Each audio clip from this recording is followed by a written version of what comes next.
Good, happy Wednesday morning, December 25th, 2019. I'm Riley King, and welcome to the Riley King Newscast, right here on the Riley King Network. Merry Christmas, everyone, and happy Christmas Day. We hope you enjoy this Christmas morning broadcast.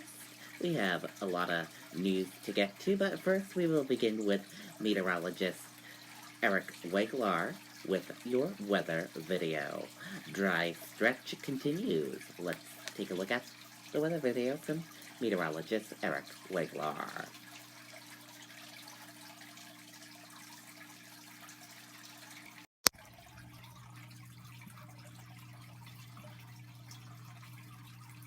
Chapel Tractor has been in our family since 1955, when great-grandfather Pearlie and our grandfather George did. Merry Christmas. Thanks for clicking on WMUR.com. I'm meteorologist Eric Weglars. The dry stretch continues today, which is good news for the holiday. Anyone having, local travel plans today should be in good shape going forward here. The clouds are still stubborn on satellite and radar, so that's the one change to the forecast today.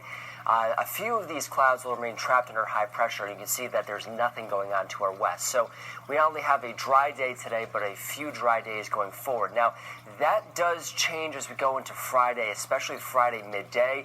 We're talking about a bit of an icy mix north of, say, Concord and Lake Winnipesaukee, and it remains unsettled as we head into New Year's Eve. So we'll break things down hour by hour here. We'll step you through this afternoon. Temperatures not too bad in the 30s. Few clouds mixed in though later in the afternoon. Thickest central and north, maybe a few hints of sunshine south, and it remains pretty cloudy overnight tonight. But again, notice it's dry for that matter as well. So I do think we'll stay dry again, not only today but through tomorrow as well.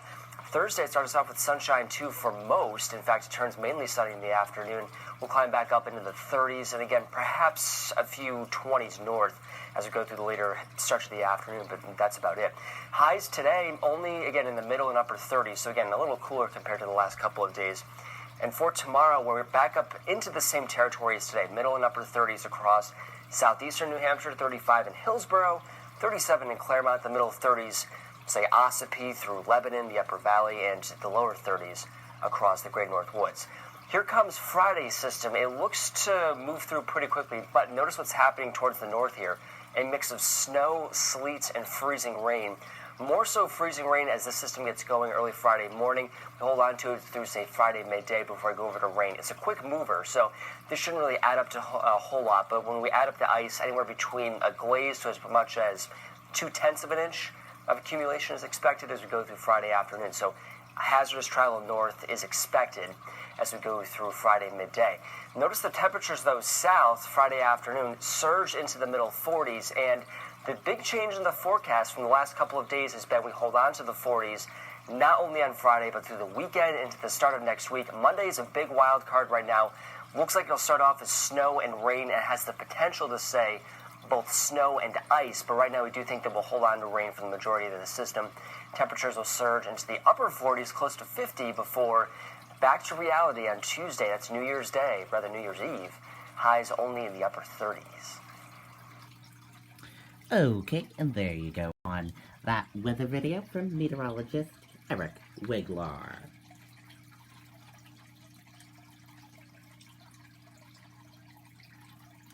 As you all know, today is Christmas Day, so let's watch this video, Origins of Christmas, from the History Channel. Let's watch some history about Christmas.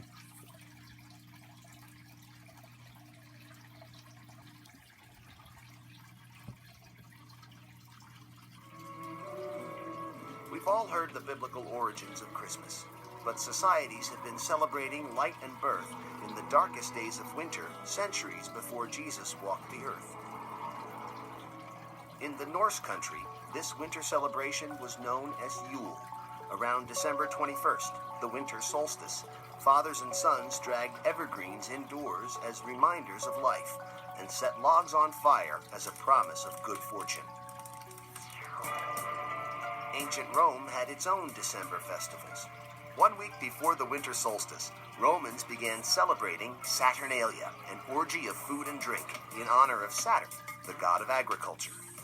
Some Romans, particularly soldiers and government officials, also worshipped Mithra, the sun god. It is believed that to this small but powerful sect, the birthday of Mithra, December 25th, was the holiest day of the year. By the 1st century AD, pagan traditions were being challenged as Christianity took hold throughout the empire. But Christ's birth date remained a mystery, since the Bible doesn't mention exactly when he was born. Since pagan Rome already celebrated the birth of Mithra on December 25th, it is theorized the church adopted the date as the birth of the Christ child. In the 4th century, the church made it official, declaring December 25th as the feast day of the Nativity. The church knew it could not outlaw the pagan traditions of Christmas, so it came to accept them. The evergreens traditionally brought indoors were decorated with apples, symbolizing the Garden of Eden. These apples would eventually become Christmas ornaments. The story of Santa Claus also begins in the 4th century with the death of Nicholas, a beloved Turkish bishop. The anniversary of his death became known as St. Nicholas Day. On December 6th, good children woke to gifts from the kindly saint. Bad children sulked away with nothing. In Holland, he was known as Sinterklaas. 1,500 years later in America, a seminary professor named Clement Clark Moore reimagined the legend of St. Nicholas. In 1822, Moore wrote a poem called The Night Before Christmas about a good-natured saint named Santa Claus who was pulled by a group of reindeer and came down the chimney on Christmas Eve. Like St. Nicholas, Santa Claus spread good cheer and gave gifts to children. Less clear was exactly what this Santa Claus looked like. Then in 1863, Thomas Nast, a cartoonist for Harper's Weekly, settled the matter once and for all with his version of the Christmas saint. Nast's Santa was rotund and jolly, with a full white beard and a sack full of toys. An American icon was born.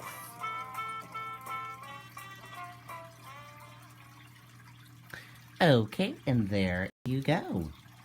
The origins of Christmas. And if you want to watch that video again, we will be sure to share that video with you on the Riley King Network Facebook page after the broadcast. And now let's get to your news. First up, death of child in Laconia called suspicious. Few details released in boy's death. Let's take a listen to that video from WMUR News 9, Charisse LeClaire.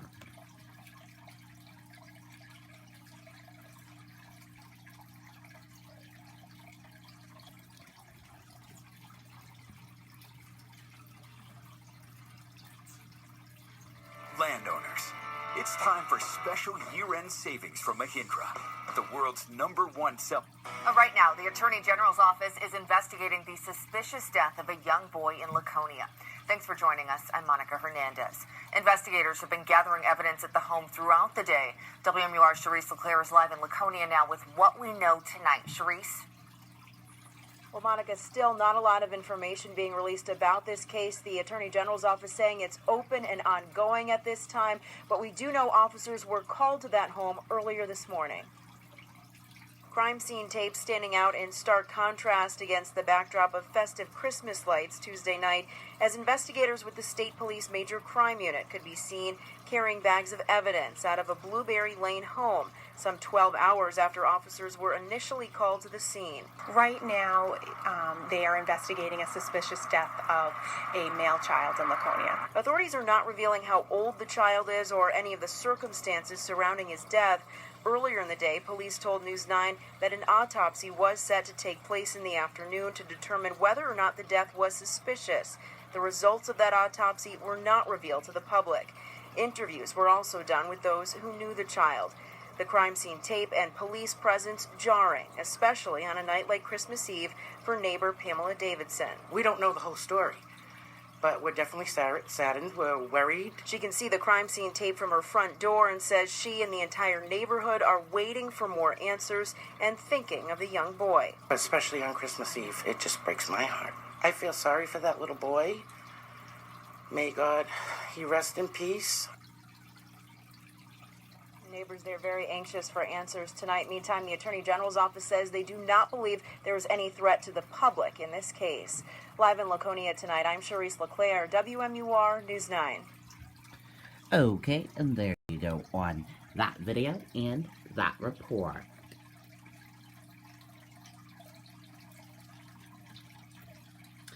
Community helps after Bradford family loses nearly everything in fire.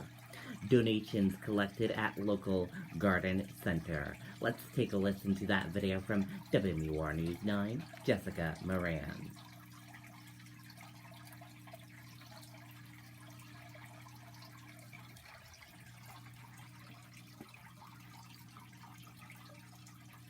Chapel Tractor has been in our family since 1955, when great-grandfather Pearlie and our grandfather George did. Basically, we've lost everything. Last Thursday, Christy Reardon drove home and saw the house she was renting on Steel Road on fire. My first thought when I saw the flames was, where's my family? You know, just where are they? I got to get in and get my husband and my daughter out. Her family escaped without injury, but one dog died, and it appears almost everything inside is gone. Christy believes a malfunctioning space heater caused the fire. Now the community is helping. We've had multiple people coming in, donating cash, checks, gift cards, blankets, pillows. We've got some plates. In addition to the family's GoFundMe page, 5 Acres Garden Center and Pet Supply is serving as a drop-off location for donations. The business is less than a month old, and they didn't know the Reardon family, but that didn't matter. New Hampshire is based on community, and I think it's important for all of us to come together when things like this happen. It's clear Christy Reardon is feeling every bit of that community support. Perfect strangers are reaching out to us and helping us, and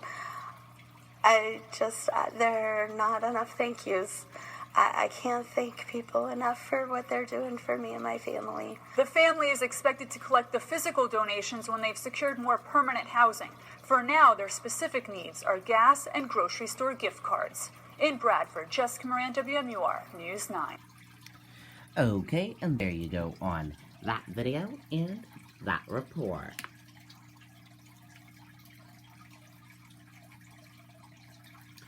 Two firefighters, 8 guests injured when explosion rocks hotel. Injuries not life-threatening, officials say. Let's take a listen to that video from WMUR News 9, Tim Calorie.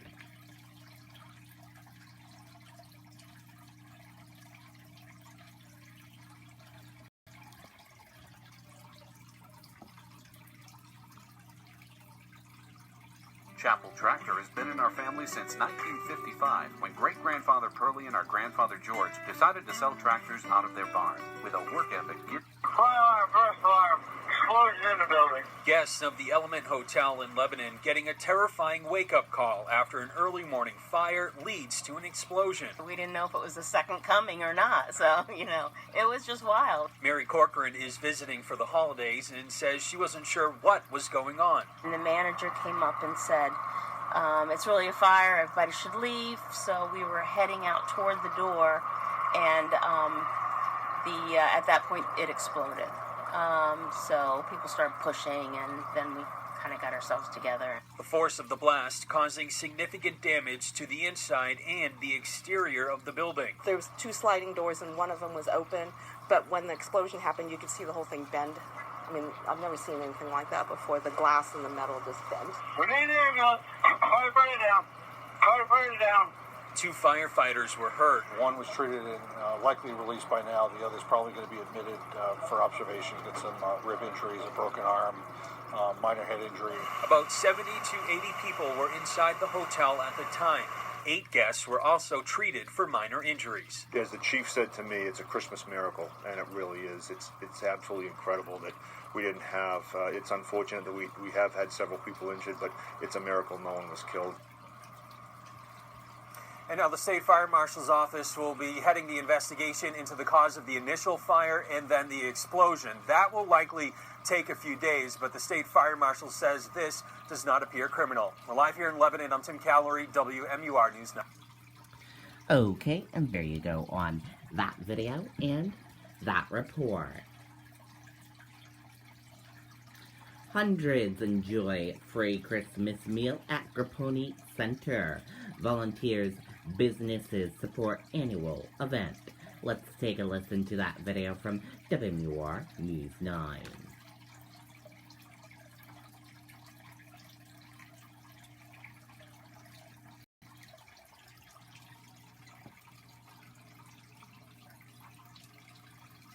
Strict attention to detail. That's what sets Kubota construction equipment apart.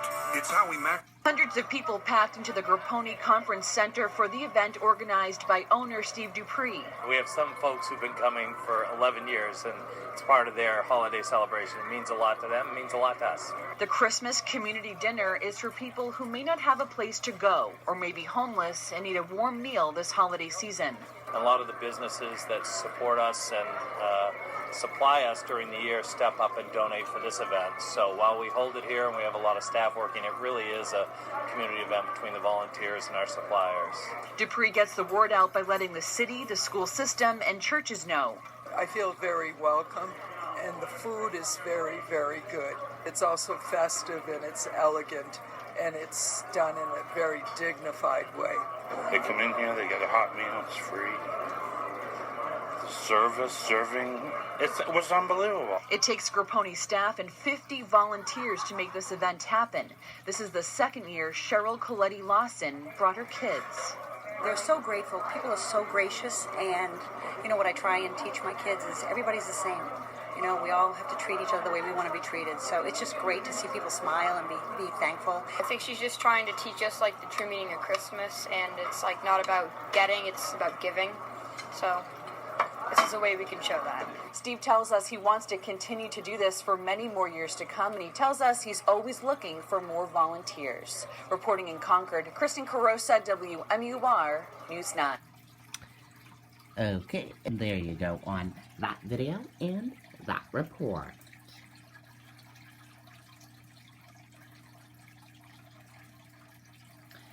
Thousands of toys handed out at Chaos and Kindness store. Band gives away donated toys to families in need. Let's take a listen to that video from WMUR News 9.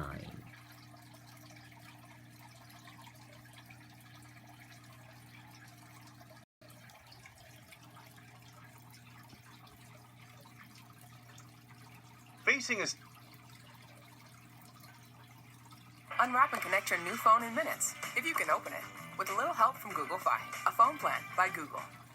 Of energetic granite staters, Recycled Percussion kicked off its annual toy giveaway. You guys have a safe and a Merry Christmas. Take care.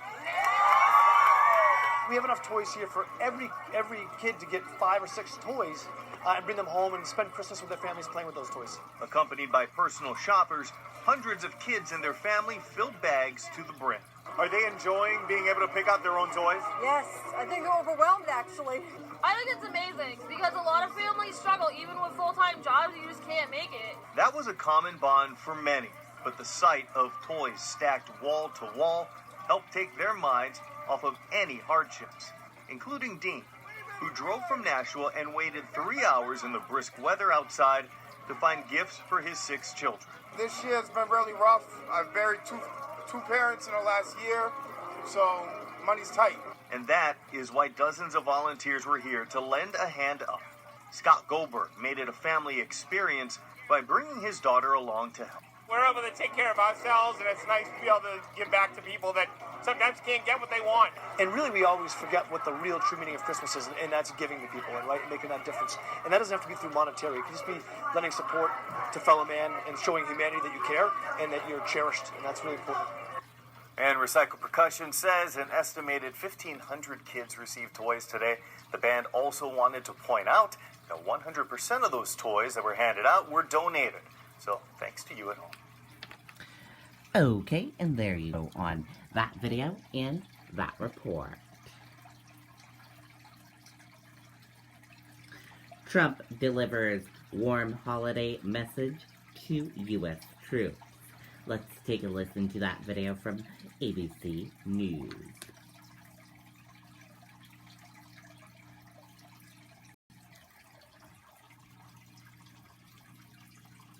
We turn to Florida, where President Trump is celebrating Christmas. These images just coming in. You see him there at church services on this Christmas Eve.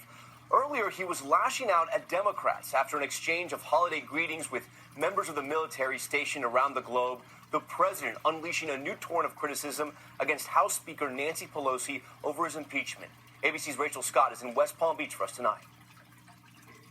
In Florida tonight, President Trump delivering a warm Christmas Eve message for the troops. I want to wish everybody a really incredible New Year, a Merry Christmas, a Happy Hanukkah. And then a blunt Christmas Eve attack on House Speaker Nancy Pelosi. She hates the Republican Party. She hates all of the people that voted for me and the Republican Party. She's doing a tremendous disservice to the country. In between rounds of golf, the president has been tweeting furiously about Pelosi. The speaker is refusing to send articles of impeachment to the Senate until Majority Leader Mitch McConnell spells out the rules for a trial. Ultimately, that decision is going to be made by Mitch McConnell, and he will make it. He has the right to do whatever he wants. He's the head of the Senate. President Trump insists he's in a very good position, touting his accomplishments, blasting his foes, but admitting he still has one thing to check off his Christmas list tonight. What did you get Mrs. Trump for Christmas this year? Oh, that's a tough question. Well, I really should say a very beautiful card.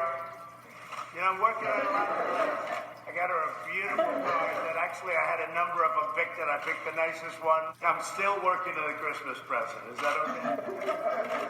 The president also a last-minute shopper. Rachel Scott joins us now from West Palm Beach. And Rachel, no vacation from impeachment politics for President Trump. And tonight, Speaker Pelosi not giving an inch.